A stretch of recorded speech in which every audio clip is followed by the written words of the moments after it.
My name's Tina Gaudoin. I've written a book called The Incidental Feminist. The subtitle is Friend, Foe, Femme, Fatale, The Truth About Thatcher. Talk about Thatcher's childhood, because it sounds like I think she described it herself as grim and grey or something along those lines. Tell us about what it was like growing up in Grantham and her household. She grew up in Grantham, which is a sort of, or was and probably, oh, well, I know for a fact still is, a pretty grey town in the centre of England. And at the time, you can imagine, she was born in 1925. It was grim, grey. It was problematic in terms of unemployment. I think it was problematic in terms of its connections with the outside world. It was a very sort of inward looking town. And I think she, as someone who was extremely unusual at the time, grew up with big intentions and big ambitions. And you'll know in Britain we have a tall poppy syndrome at the best of times. And I think she really suffered from that as a female growing up at that time in a town and an environment where the best thing you could do would be to marry someone who lived down the road and settle down quietly. That certainly wasn't something she wanted to do. And I think she suffered for it. You detail in the book the profound lack of fun and socializing that Thatcher had as a child. It was a very austere household. There was her Victorian grandmother, her father, whose one of his catchphrases was just because somebody else wants to do it doesn't mean you have to. And that could occur to going to the cinema, going out for a dance. How do you think that strict Methodist upbringing affected her as a child and a teenager? Well, let's not forget she was the daughter of an alderman and a Methodist preacher. So, at the worst of times, as she would have put it, she was going to church 3 times a day, which was on Sundays. There was Sunday school. There are all sorts of things that she was involved in church related, which meant, according to her father, her very strict father, that she had absolutely no time for fun, for hanging out with her friends, for indulging, as he would have seen it, herself in any way other than her duties, as he regarded them, of helping with the house and going to church and doing her schoolwork. So there was no time for fun. And she often said that in interviews. She often said, I didn't have any fun. I didn't know what fun was until I was introduced to it, firstly by school friends and then later on by men, actually. And when I say fun, I don't mean that sort of fun necessarily, but certainly she did not have a fun upbringing. She had a very, very strict, very, very dour upbringing. And in fact, both her mother and father, I think, proved to be very oppressive in terms of her expressing herself, her doing what she wanted to do, and actually having a proper childhood as we might see it today. And one of the themes in the book is her lack of sense of humour throughout her life, her inability to get a joke. Even every prime minister needs a willy. Some people said she didn't particularly get. How Yeah. much do you think this austere childhood was a curse and a blessing to the politician she became?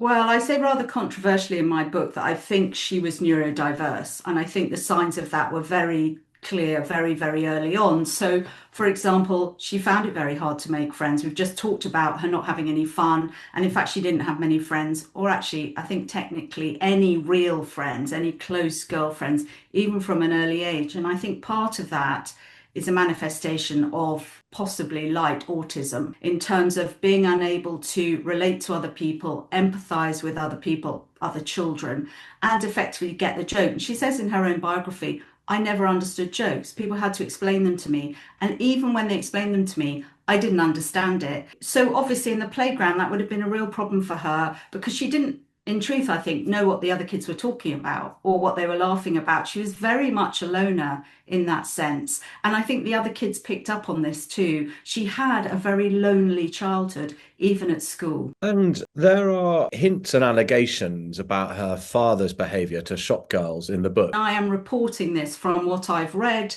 and the books I've read about this. Certainly there was a book called Rotten Borough, and you'll have to forgive me, I'm forgetting the date of it. I think it was the 1920s, possibly the 30s, which was a sort of caricature of a group of people within a small Midlands town, which was quite obviously Grantham. And within that book, there were allegations of the fact that there was a grocer with wandering hands. And most people have put that down to being Margaret Thatcher's father. equally, and furthermore, there was speculation about it later. It was picked up in newspapers. I think it was possibly the Spectator that mentioned it later. Reporters went back and talked to women who'd worked in the shop at the time, and they all said that Margaret Thatcher's father was slightly uncomfortably familiar with them. Let's put it that way, for fear of legal action. But it's written. It's a fact that people went and interviewed these women who were shop girls at the time working for Margaret Thatcher's father, and they said he was very, very definitely inappropriate. And this was obviously picked up in the book. And furthermore, when the book came out, it was squashed very, very quickly by legal jurisdiction at the time, which suggests that there was quite an element of truth around it as well. As Margaret Thatcher got older and became more successful in politics, she saw less and less of her parents. And you also argue in the book that she really didn't like her mother. Can you just take us through her developing relationship with her parents as she got older and more successful?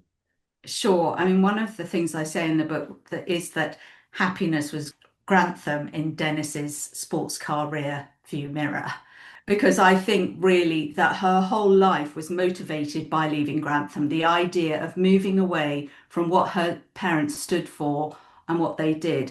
And I particularly focus on her mother, which most people haven't done, because I think she really ran from her mother from early on because she really, really disliked what her mother stood for. And what her mother stood for was domesticity, was restriction of the home, was oppression by males, was oppression by the patriarchy, particularly Margaret's father. I do not think they had a happy marriage. I think she once said that, I love my mother very much, but by the age of 16, I had nothing more to say to her.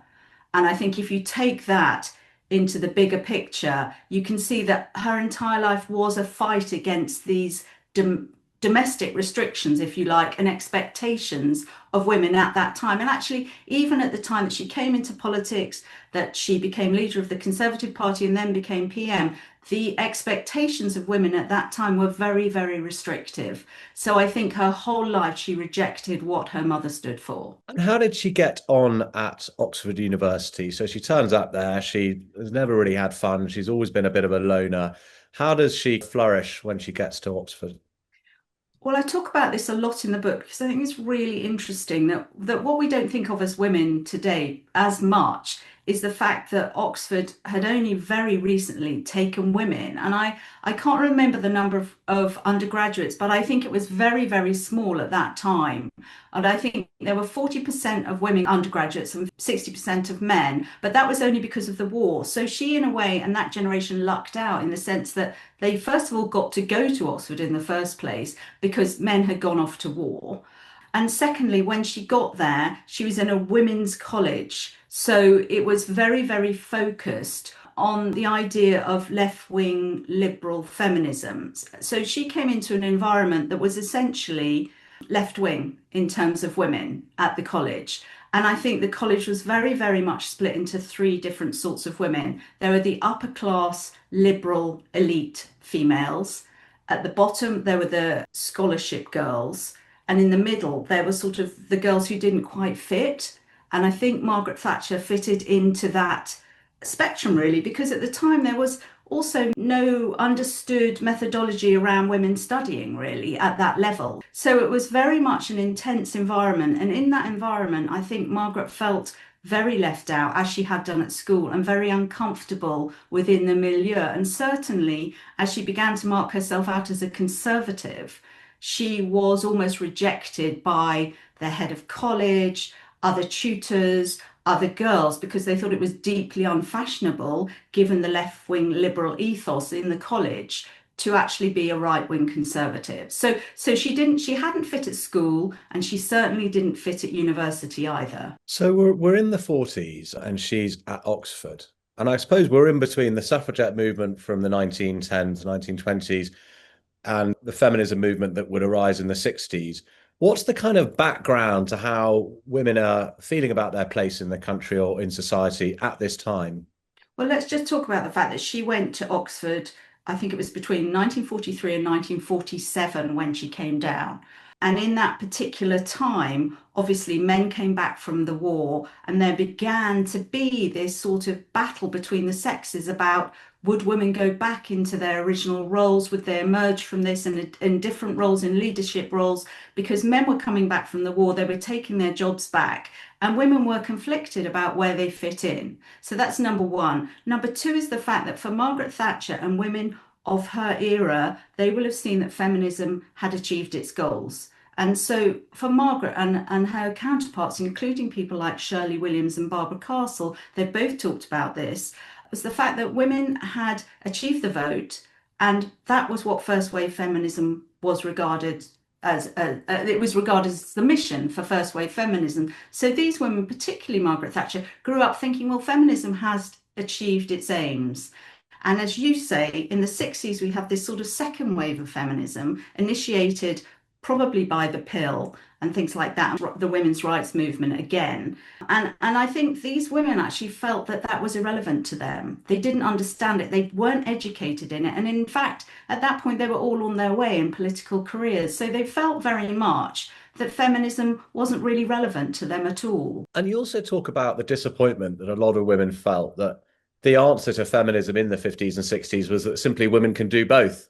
Yes, you can go and get a job, and you'll also do the housework, and you'll also bring up the children. Yeah, I mean I will say, when I read this book, I started off, I didn't vote for her. I started off being quite resistant to her, and I came around in so many ways. But the way I didn't come around was in thinking that as I'd been a career woman myself, thinking that she did none of us any favors by intimating herself. Look, women can indeed run a household and run the country. They can have kids, they can organise their homes, and they can go out to work and do a full-time job without any indication that women might need any help or any childcare. And indeed, she vetoed the idea of universal childcare at a certain point in her administration. So from my perspective, and I think a lot of other women's perspectives, and I understand this, she did us no favours as working women, for sure.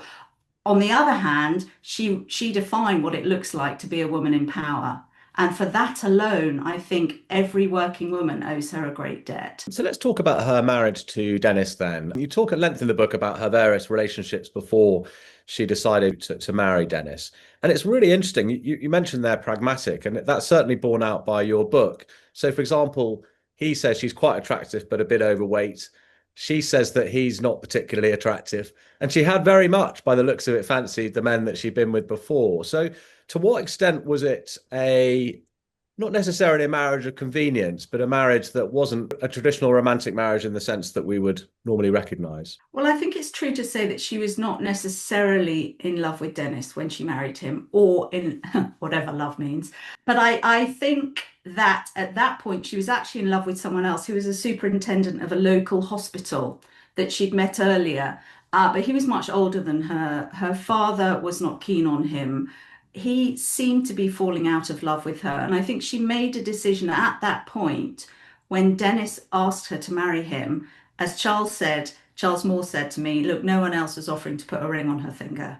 So it was very much a decision of he's here, he's the right type of man. She liked a particular sort of man, a sort of man with military bearing, a bit of swashbuckle, if you like. Denis drove a sports car. She was very keen on cars. Denis was quite well turned out. He'd been to a minor public school. He came from the right sort of family. I think she felt pragmatically that would help her out. As it turns out, I think it was the best decision she ever made in her entire life, because without him, she certainly could not have become PM and continued for as long as she did. It's also interesting in the book that almost all of her various paramours, including Denis, were a fair bit older than her. Yeah, I think that's true to say. And look, we could go all Freud about this and talk about father figures and stuff like that. But I think it's true that if you look at the people she got on best with, they were all men. Let's be blunt about it. They just were, and they were all of a certain sort of style and type. I mean, even if you just take Ronald Reagan as an example, he harks back to her love of the cinema, which she had from a very, very early age. And she sort of fell in love with men on celluloid before she even knew what falling in love was. So she had these sort of childlike impressions of what a real man should be. And I think she followed that through. You know, people like Gorbachev, Mitterrand, Reagan, the men she had in her cabinet, even down to the sort of blackguards, really, like Parkinson. You know, these men were all of a certain type. They were all sort of upstanding in a certain way, well dressed, very well spoken. They just had a certain sort of aura about them. And I think in a way she was probably not trying to replace her father. She was kind of making up for what her father lacked, I think, in a sense. And you also write brilliantly in the book about the role of fashion in Thatcher's life. Mm. It's an obsession from an early age, and she ends her career to some extent as a kind of fashion icon among lots of many other things. It's at the bottom of a long list, but it can't be denied that her clothes and her fashion were a hugely important part of the Thatcher myth, as it were. Can you talk about that? Yeah, sure. I mean, let's not forget that as women, we didn't have a definition of what it looked like to be a woman in power leading a G7 nation when she came into power. So there was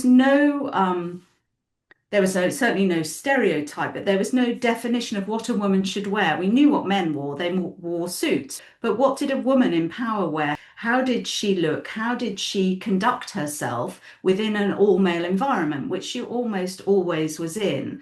And I think she tried various looks and iterations. I mean, obviously there was the Iron Lady look, which was cloaked in red chiffon. There were all sorts of sort of experimental looks until she met Margaret King, who was the director of Aquascutum in, I think it was 1985 or 1986. And Margaret King, who had a great wealth of experience of dressing women of a certain type and style, says she could immediately see, even watching her on television, what needed to happen. And so between Margaret Thatcher and Margaret King, there sort of grew up this relationship which was about defining what women in power would wear. And from that comes really the original idea of the power suit.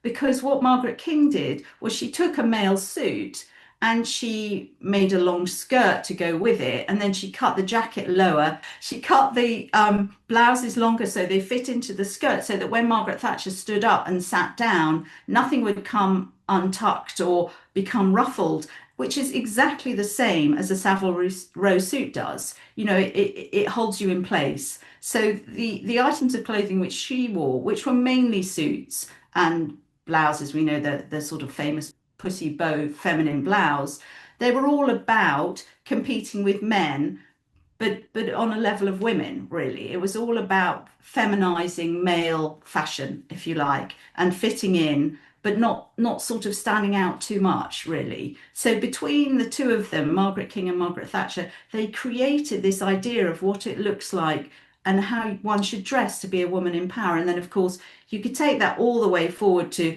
Donna Karan's Five Easy Pieces, and even to the most recent Chanel show, which was a sort of evolution of Coco Chanel's business suits. And you can see an element of Margaret Thatcher running throughout all of this. I'm not sure that Matthew Blazier at Chanel would agree, but it's true. You know, that level of suiting, that level of finish, that level of nonchalant finish was really from Margaret Thatcher from the beginning. So even in the last 10 years here in the UK, Yeah. I've probably lost count of examples of MPs' misogyny or even behaviour. So one can only imagine the misogyny that Thatcher was up against when she became an MP and then later Prime Minister. How on earth did she pull it off?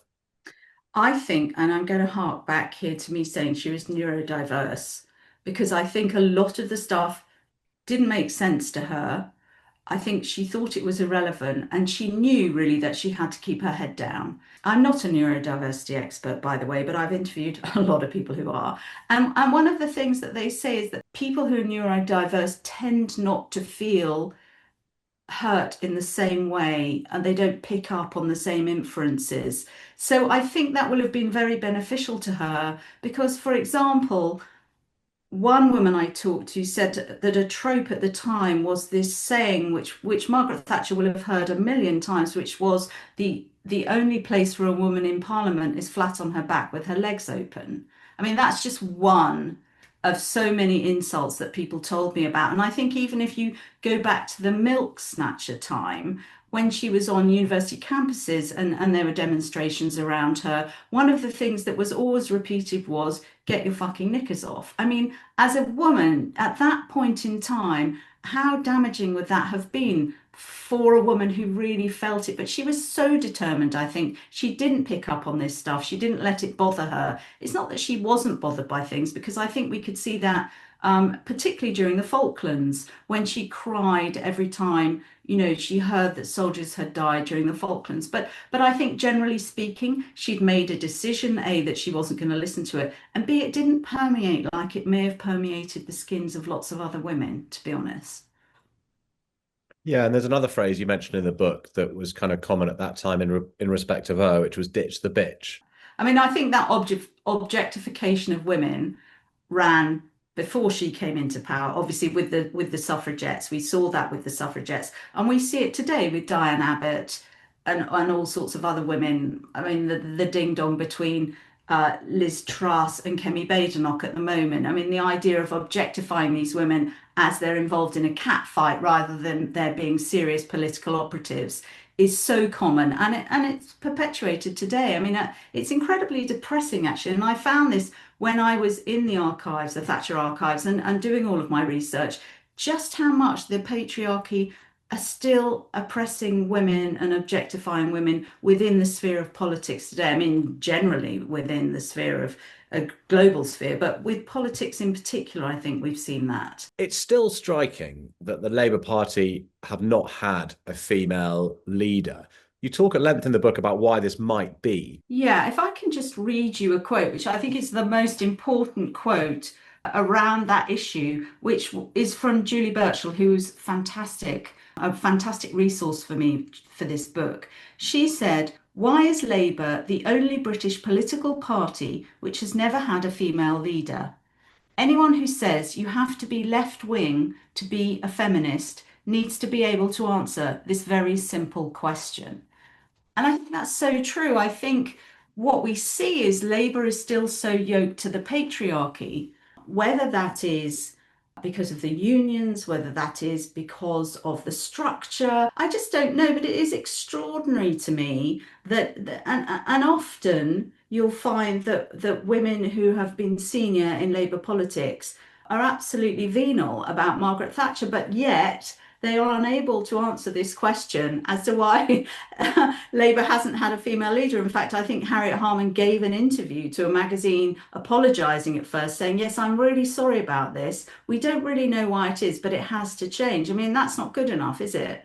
Really, as far as I can see in terms of Labour. I mean, the Conservatives are streaks ahead on that front. I think that the whole vibe around Labour has always been male. I mean, if you look at it like that, if you are examining the history of the Labour Party, you have to concede that right from the get-go, it was a very, very male-dominated environment and remains so today.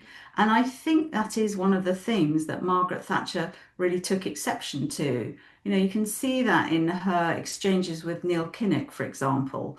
And I really loved my interview with Neil Kinnock, but the element of mansplaining there was off the charts. And you can actually see that she's fundamentally irritated by it. And I think she's fundamentally irritated by that attitude in Parliament generally. And of course, she really was almost the only woman on the other side speaking up. And I think you can sense the hostility that's coming both ways in that. I think she liked men very much. She loved them, but she found them deeply patronising. So the holy trinity of Thatcher's transformation is three men, Gordon Reece, Tim Bell, and Ronald Millar. They reshaped her image, persona, and her voice. Can you talk about that transformation and talk about Gordon, Tim, and Ronald? Well, first of all, let's say that she was the first really televisual prime minister in this country. It was Gordon Reece, who was an ex-producer who'd actually studied TV and media in the political environment in the States. And I think he brought some of that back with him. But I think the thing that we can't underestimate is the fact that Margaret Thatcher was willing to be moulded. She knew, she identified that we were entering a completely televisual era, and she understood the need for communication. She just didn't quite know how to get there. So these three men, Ronnie Millar, Gordon Reece, and Tim Bell were the sort of Svengalis who effectively, I think, created the media persona which became Margaret Thatcher. And they all had different strengths. So Ronnie Millar was a wordsmith, and she was in awe of wordsmiths. If you talk to anyone who's a writer in relation to Margaret Thatcher, you'll find that they say, whether she meant it or not, she always said, "Oh, but you can write. I'm amazed by that. I'm in awe of it." So Ronnie could write her speeches. Gordon Reece was an accomplished producer and really knew how to use television as a medium, and actually at that point, photography too. And then Tim Bell was the arch spinner. You know, he was the man who made it all work, who made it all happen. He was Alistair Campbell in a nice suit. They were the archetypal media dream team, and upon them, this prime ministership was undoubtedly built. How did they address the issue of Thatcher being a woman in 1979 running for prime minister in a very misogynistic era? Well, I think that's very interesting. And I think that's one of the things that a lot of women take exception to, because, of course, what they realised was that if they sent her out onto the public global stage, really, as a sort of fighting, doughty woman, that they would alienate so much of the audience. So what they decided to do was send her out as a sort of warm, domestic, housewifey being. And you can see that in all of the speeches and all of the media appearances she made. Nothing was too much trouble for her, which these days seems extraordinary. But there's that famous moment of her holding the calf on some farm visit in Suffolk, and Denis saying, "Watch out, we'll have a dead calf on our hands if we're not careful," because she was holding on to it for so long. She was sort of showing it to all the media, saying, "Is this right? Is this right? Have you got the shot?" Because she was so aware, or she became so aware, thanks to the trifecta, of the fact that she needed to come across in the media as a soft domestic female. They knew that she couldn't frighten the horses straight out of the gate. Now, when it came to the Falklands, of course, things changed very much. But that initial media campaign and perspective was Margaret Thatcher as a soft domestic, for sure. How did that framing change after she became prime minister? So did she kind of ditch that act, as it were?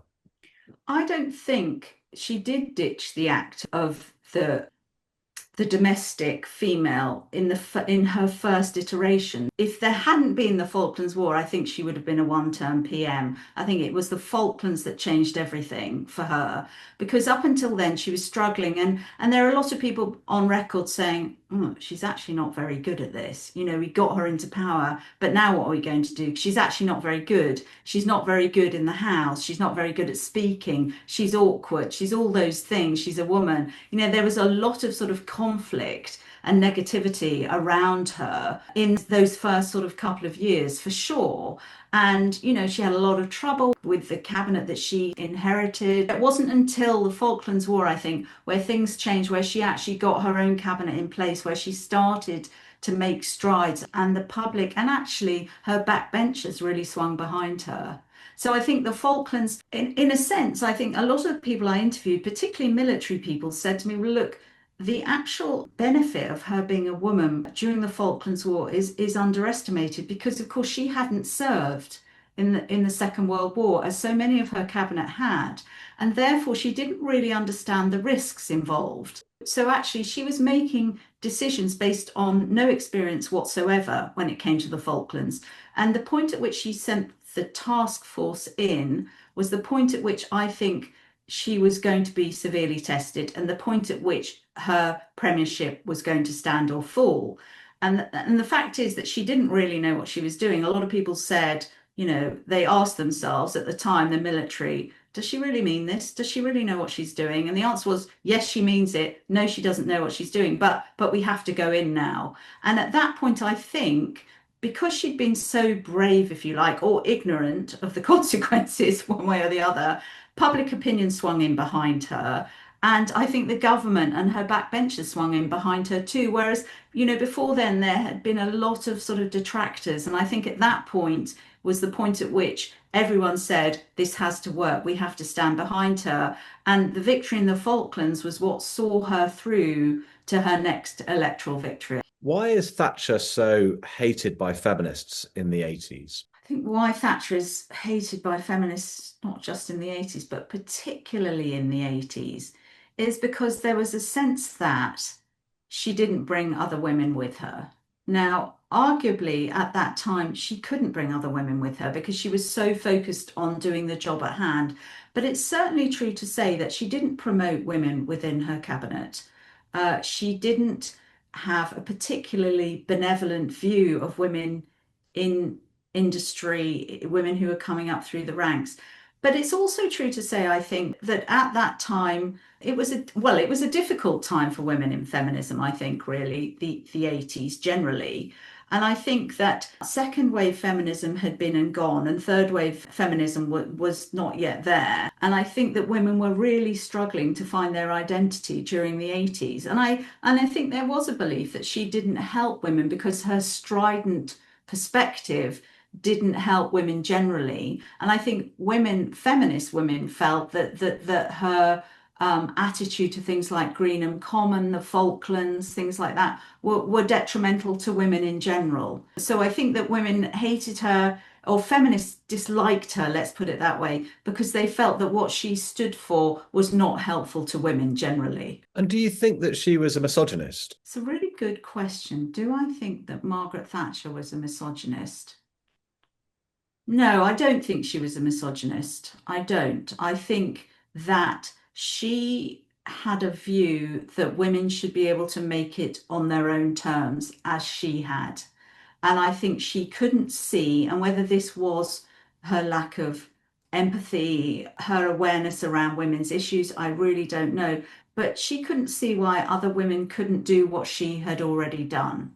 I think she lacked an understanding of the fact that, I mean, let's face it, she was one in a million. You know, if you look at Gladwell or anyone like that, and they write about, what it takes to be an expert in something, what it takes to be a leader.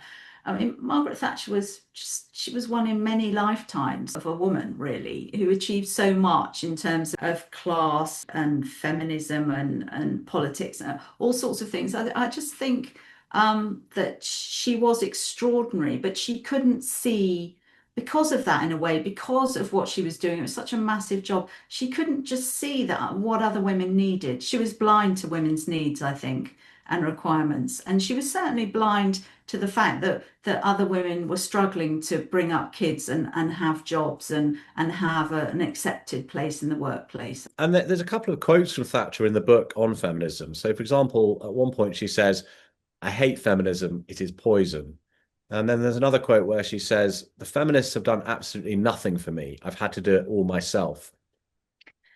Well, let's just start with that first one. I hate feminism, it is poison. I think that was a Paul Johnson quote. I'm pretty sure it was Johnson in The Spectator. He is the only person who's ever corroborated that statement. There was no one else in the room, but that statement has been picked up millions of times as proof that Margaret Thatcher was not a feminist and she hated feminists. Now, we have nothing to base that on at all. As far as we know, that was just good copy as far as Johnson was concerned. But I think what's more interesting is the fact that so many journalists have been very happy to pick up that quote and run with it without corroborating it, without understanding where it came from, without the context. That to me is more telling than the fact that one person says she said that. And then if you could just repeat the other quote to me. So the other quote was, "The feminists have done absolutely nothing for me. I've had to do it all myself."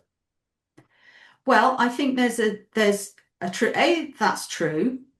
B, I think if you look at women at the time, and I've mentioned them before, the people who've mentioned this are Barbara Castle and Shirley Williams, and they have both agreed that at the time they didn't think of feminism in that way. They didn't think feminism could help them in their careers. They weren't even thinking about feminism. So I think if we take that element of it and we think that feminism, second wave feminism was emerging at that point. And I don't think those women really did think it could help them or do anything for them. And furthermore, I don't think I think the most important thing is they didn't expect it to. I think that they thought they needed to achieve on their own. They had no expectations of what feminism could do for them. And furthermore, they didn't think it should do anything for them. They thought they should achieve on their own. And by that measure, I think they thought that women should achieve on their own, really, for better or worse, whether that was right or wrong. Another really interesting part of the book is also to do with the misquote. So you argue quite convincingly that the there is no such thing as society. She said nothing of the sort. Can you just take us through that? Well, I wish I could quote the whole thing to you, but if I'm remembering rightly, it was an interview in Woman's Own, and she was talking about society in general. And in fact, it was part of a much bigger quote, which was along the lines of, there's no such thing as society. What society is made up of is men and women and children. And we, as men and women, have a duty to help ourselves and then help each other. So within the framework, what she was saying was there's society is made up of men and women. I mean, that's indisputable. Of course it is. But because it was taken out of context, like the feminist quotes were taken out of context, it was run with. And I just can't believe, and I couldn't believe when I was researching this book, the level of lazy journalism which surrounds Margaret Thatcher on all levels, from policy to quotes, to her love life, to any number of things. It's lazy trope journalism at its best and worst, if you like. And that is the perfect example of it, because if anyone's interested in reading that interview, it's a very, very interesting interview that she gave to a very lightweight magazine, if you like. And she talked about what her thoughts are on society. And if I remember rightly, I think the Samaritan quote is in there too, wherein she says, let's remember that the Good Samaritan had money. If he hadn't had money, he couldn't have helped his neighbour effectively. And that makes total sense to me in a way. That follows the Thatcherist logic, if you like, the capitalist logic throughout. You mentioned in the book that under Harold Wilson, twice as many mines were shut down as under Thatcher. And there are other interesting myths that you debunk. Can you talk a bit more about those tropes that don't necessarily stand up to the evidence that we've got? I can certainly talk about the mining trope, because one of the reasons I wrote the book was when my sons were growing up, obviously I was surrounded by them, their friends, particularly young women. And I would, if we ever did talk about Margaret Thatcher, one of the things that they all said was, oh, Margaret Thatcher, I hate her. And I'd say, why do you hate her? And they'd say, well, my parents hated her. So that was number one. And then they'd say, and she closed all the mines. And I'd say, well, she didn't close all the mines. Harold Wilson of the Labour Party closed, I think, twice as many mines as she closed. And it was part of a big international deindustrialization process, which had started in Germany years and years before that, and also in the States. And they look at me like I was mad, like I must have made that up. But in fact, the statistics bear that out. Margaret Thatcher did not close all the mines. Margaret Thatcher did not ruin the north of England. She didn't help the north of England for sure. And there's no doubt that she should have created an infrastructure to take up the slack which was created by all of these redundancies. But she did not close all the mines. Furthermore, she didn't take milk from starving children's lips either. The whole milk snatcher thing was another one of those tropes that just had legs then and has legs now, really. She did take milk. I think they were 8 or 7 to 11-year-olds, but the process had previously been started by the previous government. I think she just ticked a box thinking, yeah, that will save some money. And she had no idea of what she was doing. And that trope, that milk snatcher, it's so perfect. And I think it's the perfect example, milk snatcher, of this objectification and denigration of women, because it's such an easy one. A woman as Lady Macbeth, a woman as a witch. And I think she suffered a lot from that sort of polarity of woman as witch, woman as maiden, woman as domestic, woman as whore, all of that stuff. I think the polarity around all of this narrative, you can apply it to Thatcher almost more than you can apply it to any other female historically. I was going to pick up on another interesting quote here from Beatrix Campbell in your book. And she says, femininity was what Thatcher performed. It was the frock she wore. She didn't extend solidarity to women colleagues. She associated female experience and feminism with sacrifice, subordination, and defeat. I like what she says. I think she's such a smart woman, Beatrice Campbell. I think there's an element of truth in that. I think that Thatcher she associated femininity, in a sense, or women with failure, because that's what she had seen in her life. As we talked about earlier, I think she spent her whole life redefining herself in comparison with her mother's role. So, in that sense, I think that she did see women as subordinate, and she didn't like it. Do I think she performed femininity?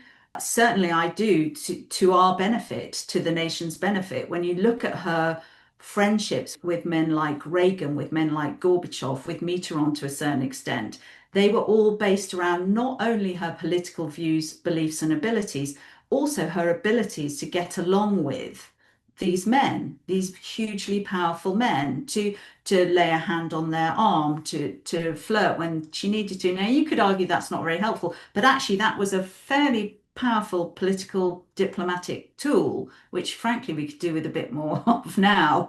I think she'd have dealt very well with Trump as well. You know, I think she would have understood, she didn't like bullies, but effectively I think she would have understood very much how to handle him. And so I think that element of women performing to achieve something is very relatable, especially I think she almost invented it, really. And what's the significance of the fact that we had a female head of state in the Queen and a female head of the government? It was unprecedented. I was going to bring up Theresa May since, but yes, I think it was unprecedented before for sure. And I think it was another example of this. The narrative that surrounded Thatcher and the Queen, which was mostly inaccurate, was another example of this cats in a bag trope. You know, there's two women fighting. We see that now with Badenoch and Reeves. You know, we see this whole thing about the press and political commentators can't get enough of two women, two strong women being in power. They can't get enough of the angst which surrounds that and the conflict which surrounds these two people in positions of power. And I think that in fact Thatcher and the Queen, by all accounts, had great admiration for each other. I mean, she was a total dyed-in-the-wool royalist, Margaret Thatcher. She loved the Queen. She loved the Queen Mother, but there's evidence, particularly in Woodrow Wyatt's diaries, that the Queen loved her back, and certainly the Queen Mother loved her and appreciated her very much. And I think the evidence as to whether they got along can be seen both in the fact that the Queen attended Margaret Thatcher's 70th and 80th birthday party, and she made her Lady of the Garter, which is particularly in the Queen's gift. And then she let it be known that when Thatcher died, she wanted to attend her funeral. Now, she definitely didn't have to do that. And it became a state funeral in all but name because the Queen was attending. So I think, oh, it's a great shame, isn't it, that it took for Margaret Thatcher to die to lay to rest the trope that she and the Queen disliked each other. But the simple fact is that I think they rather admired each other. There's a really interesting quote from John Harris in your book, and he says the paradox then was delicious because Thatcher, her ideas, and their impact on society all served to create a cultural earthquake. Well, I say in the book, or I ask the question in the book, was she the grit in the cultural oyster that created this sort of blooming of creativity and artistic endeavor here and in the USA, really?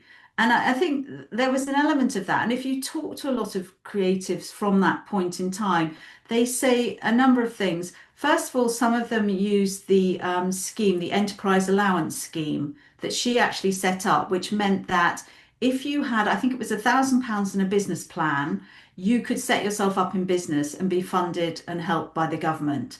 And people who came out of that include the Superdry guy, Tracy Emin. I'm trying to think who else, maybe Jeremy Deller. Several big names came out of that time. So that disabuses the notion that she was sort of that era, that the Thatcher era was anti-cultural or non-cultural. I think at that time, if we look back, we can see this sort of complete outflowing of creative juices, if you like. And it goes everywhere from from Wham with George Michael and Andrew Ridgeley through to Live Aid and things like that, and then through to women like Madonna who and the Spice Girls who call themselves, the sort of Thatcher's children, whatever it was they called themselves.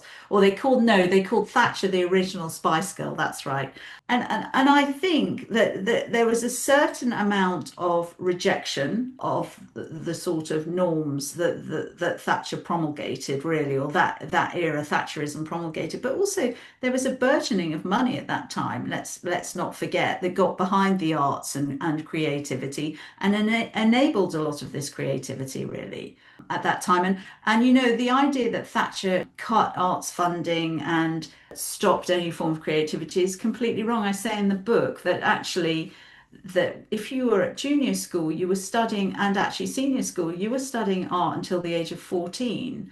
Whereas now I don't even think you study art until the age of 10. So that gives a lie to that idea to start with. And then, you know, just if we just look at the fashion and you know, from the Big Bang onwards, this whole idea of power suiting, this whole idea of glamour, Giorgio Armani, you know, the beauty industry, all of that sort of thing, all sprung out of that Thatcher 80s moment, really, when wealth started to wash around and we were able to spend more on art and fashion and culture generally. And of course, there was a whole group of playwrights that came out of that era as well that sort of loved or rejected her. You know, people like Kingsley Amis loved her. Hanif Qureshi wrote My Beautiful Laundrette, which was an enormous success. I think pretty much based on his fundamental hatred for her. I mean, you know, it went both ways, creativity in the 80s, I think, for and against her, really. Do you think Thatcher made Britain more or less classless?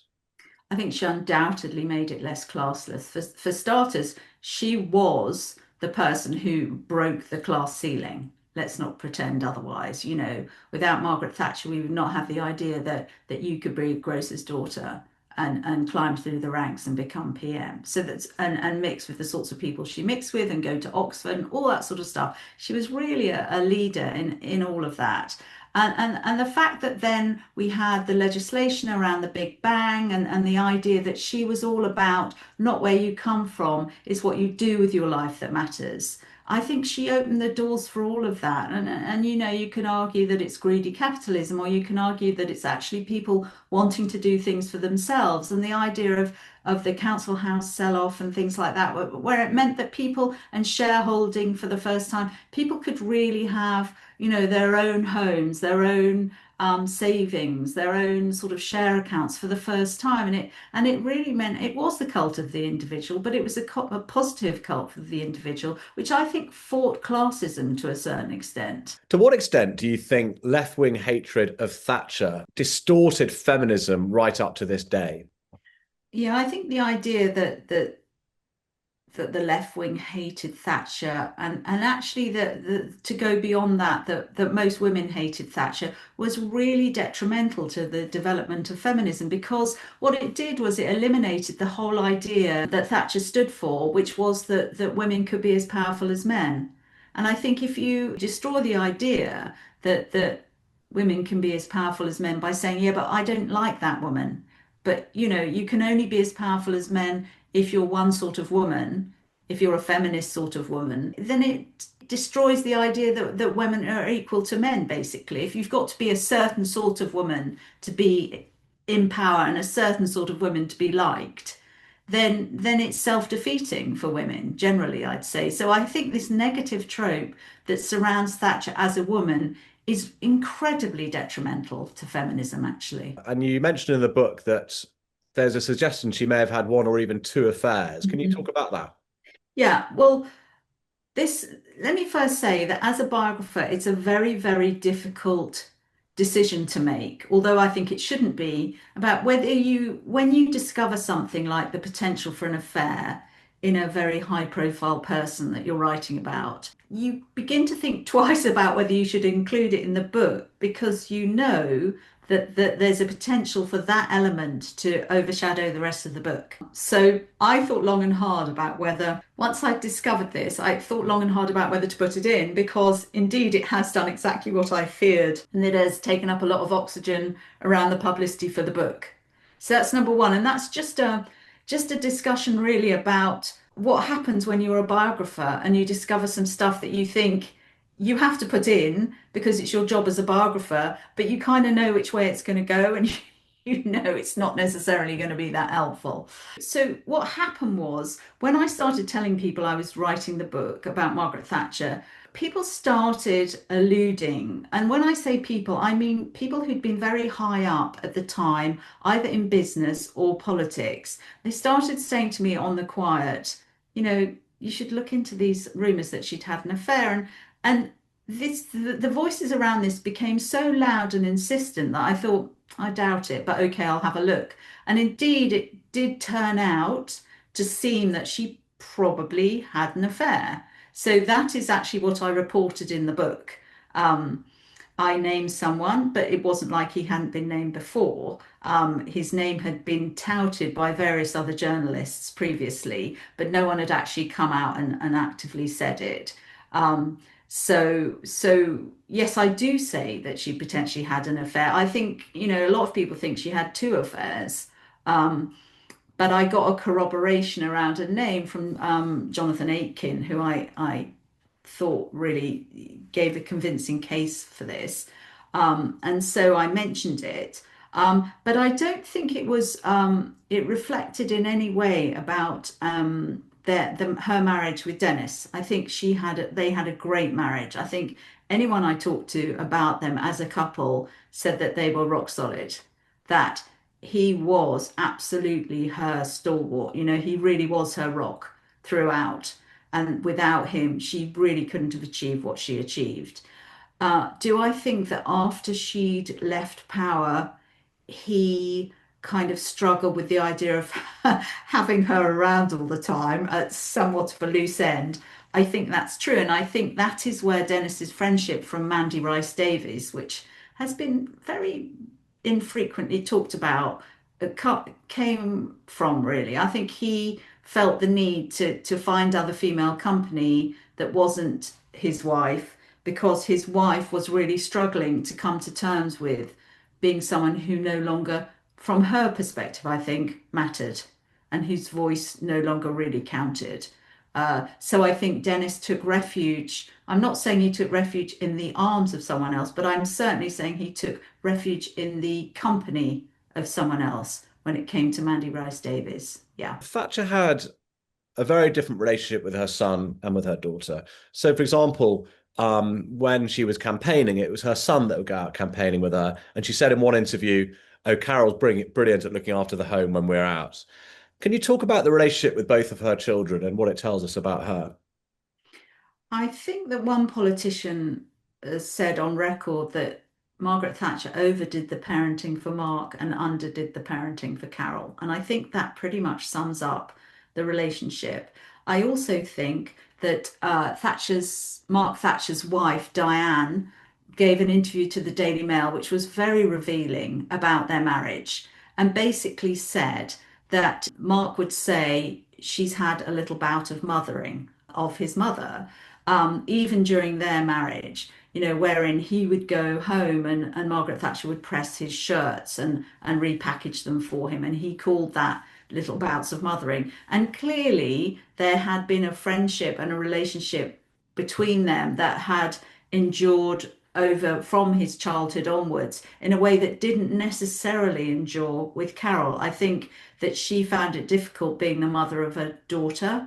I think that that women, as we've talked about, weren't her natural companions. And I think she found that having a daughter that was sort of challenging and reflected back to her some of her own insecurities was problematic. And I also think that on to speak about Carol, although I don't know Carol at all, I would say that there's evidence to suggest that Carol really wanted to plough her own furrow. She didn't want any part of her mother's fame or the glory that would be reflected. She really wanted to be her own person, and to her credit, she struck out on her own. Whereas Mark always lived in the shadow, I think, of his mother and always sought to benefit from the influence of his mother, where Carol really walked away from it and pushed back from it. And I think we can see that we saw that right up until the end. And certainly with Mark Thatcher, he basically rang me up and said, "I'm not going to tell you anything." and then effectively did tell me a few things, but